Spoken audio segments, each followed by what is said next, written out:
ಎಲ್ಲರಿಗೂ ನಮಸ್ಕಾರ. ಕಳೆದ 2 ತಿಂಗಳಿಂದ ಕೆಲವರು ಈ ಸೋಷಿಯಲ್ ಮೀಡಿಯಾದಲ್ಲಿ ಬಹಳಷ್ಟು ಪ್ರಚೋದನಕಾರಿಯಾಗಿ ಪೋಸ್ಟ್ ಹಾಕುವಂಥದ್ದು, ಬೇರೆ ಕಮ್ಯುನಿಟಿ ಅವರಿಗೆ ಭಾವನೆಗಳಿಗೆ ಧಕ್ಕೆ ಆಗುವಂತೆ ಪೋಸ್ಟ್ ಹಾಕುವಂಥದ್ದು ಮತ್ತು ಇನ್ಸೈಟ್ ಮಾಡೋದು ವೈಲೆನ್ಸ್ಗೆ, ಅವರನ್ನು ಹೊಡೆಯಿರಿ ಇವರನ್ನು ಹೊಡೆಯಿರಿ ಅನ್ನುವಂತೆ ಪೋಸ್ಟ್ ಆಗ್ತಾ ಇದ್ದಾರೆ. ಎಲ್ಲರಿಗೆ ಕೂಡ ರಿಕ್ವೆಸ್ಟ್ ಮಾಡಿದ್ವಿ, ಇಂಥವು ಮಾಡೋದು ತಪ್ಪು, ಸಮಾಜದಲ್ಲಿದ್ದಂಥ ಶಾಂತಿ ಹಾಳಾಗತ್ತೆ, ನಾವು ಬೆನ್ನತ್ತಿ ಬರ್ಲಿಕ್ಕೆ ಅವಕಾಶ ಇರ್ತದೆ ಅಂತೇಳಿ ರಿಕ್ವೆಸ್ಟ್ ಮಾಡಿದ್ವಿ.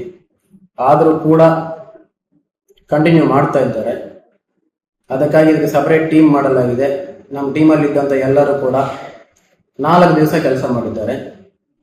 ಈ 4 ದಿವಸದಲ್ಲಿ ಈ ಪೋಸ್ಟ್ ಹಾಕುವಂಥವರಲ್ಲಿ ಪ್ರಮುಖವಾದಂಥ ಪೋಸ್ಟ್ ಎಲ್ಲ ಕೂಡ ಲಿಸ್ಟ್ ಮಾಡಲಾಗಿದೆ. ಅದರಲ್ಲಿದ್ದಂಥ 6 ಜನರನ್ನು ಸದ್ಯಕ್ಕೆ ಅರೆಸ್ಟ್ ಮಾಡಿದ್ವಿ. ಇನ್ನೊಂದು 7 ಜನ ಲೈನಲ್ಲಿ ಇದ್ದಾರೆ. ನಿಮ್ಮನೆಗೆ ಕೂಡ ಬರ್ತಾರೆ, ನಿಮ್ಮನ್ನು ದಸ್ತಗಿರಿ ಮಾಡ್ತಾರೆ.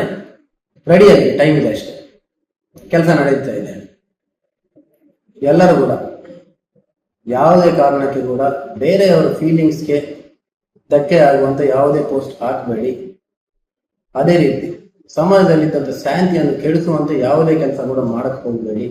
ಪ್ರತಿಯೊಂದು ಕೂಡ ಕಾನೂನಲ್ಲಿ ಕ್ರೈಮ್ ಇದೆ.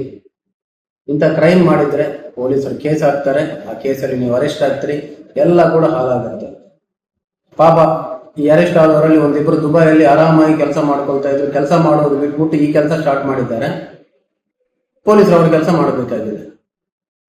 ಸೊ ಅವರು ಮಾಡಿದ್ದಾರೆ. ಈಗ ದುಬೈಯಿಂದ ಟಿಕೆಟ್ ತಗೊಂಡು ಬಂದು ಅರೆಸ್ಟ್ ಆಗಬೇಕಾದಂತ ಪರಿಸ್ಥಿತಿ ಬಂದಿದೆ.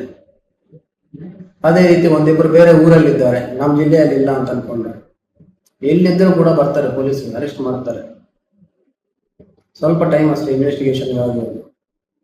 ಅದಕ್ಕೆ ಎಲ್ಲರೂ ಕೂಡ ಸೋಷಿಯಲ್ ಮೀಡಿಯಾವನ್ನು ಇನ್ನೊಬ್ಬರಿಗೆ ಸಹಾಯ ಆಗಲಿಕ್ಕೆ ಯೂಸ್ ಮಾಡಿ, ಇನ್ಫಾರ್ಮೇಶನ್ಗೆ ಯೂಸ್ ಮಾಡಿ, ನಾಟ್ ಫಾರ್ ಡಿಸ್ಇನ್ಫಾರ್ಮೇಶನ್.